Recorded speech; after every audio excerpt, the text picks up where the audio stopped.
আপনি কি বিয়ের জন্য পাত্রী খুঁজতেছেন? কিন্তু আপনি অনেক হারকিপটা বা আপনি অনেক সাশ্রয়ী। তাহলে আপনি কিভাবে একটা পাত্রীকে আপনার লাইফ পার্টনার করবেন? এটা নিয়ে আপনি টেনশনে আছেন বা তার ভিতরে যে কি সিম্পটম দেখলে আপনি বুঝতে পারবেন।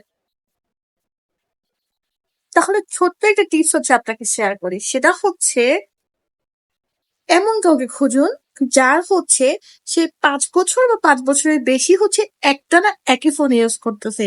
তো যদি আপনার সে একটানা একই ফোন ইউজ করে তাহলে বুঝবেন তার কাছে অপশন থাকা পরেও আপনার সে একই ফোনটা ইউজ করতেছে বা তার কাছে যদি ব্যালেন্স থাকে সেটা সে অবশ্যই সেভ করে অন্য কাজে ব্যবহার করছে। উম এটা মেয়েদের একটা বৈশিষ্ট্য। আমার আশেপাশে আমি অনেক ফ্রেন্ডকে থেকেই এটা দেখেছি। এছাড়াও আরেকটা ব্যাপার আছে, সেটা যে আপনার ওই মেয়েটা কিন্তু আপনার ফ্যামিলির সকল দিক বিবেচনা করবে, সকল সিচুয়েশন মেনটেন করবে যে এখন আপনার বাজেটের সাথে আপনার ফোনটা কেনা তার সাথে অ্যাডজাস্ট হচ্ছে না বা এটা সে আপনি পরে ডিজার্ভ করে। বাট এটা যদি আপনি করতে পারেন বা আইডেন্টিফাই করতে পারেন যে সে একটা ফোন অনেকদিন ইউজ করতেছে, তাহলে আপনি অনেকটা বেশি এই ব্যাপারটা সম্পর্কে ক্লিয়ার থাকবেন, আপনার যেটা নিয়ে কনফিউশন। তবে এই বিষয়টা খেয়াল রাখবেন, এটা করতে যে যদি মেয়েটাকে না ঠকান তাহলে আপনার টিপস কিন্তু ফেল করবে।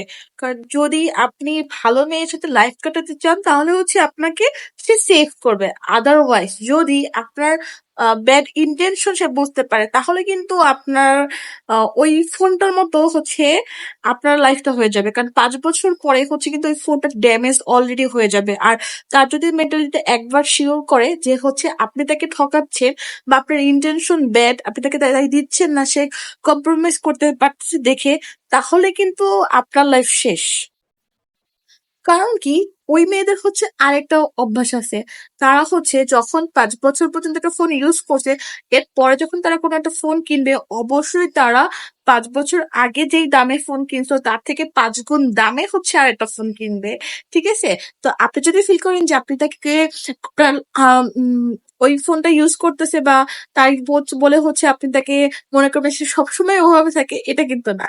আপনার যখনই হাতে ব্যালেন্স আসবে সে যদি একবার বুঝতে পারে, সর্বোচ্চ আপনার তাকে আগে প্রোভাইড করতে হবে। আদারওয়াইজ কিন্তু আপনি তার একটা মানে সিম্বা আলা লুক দেখে ফেলবেন।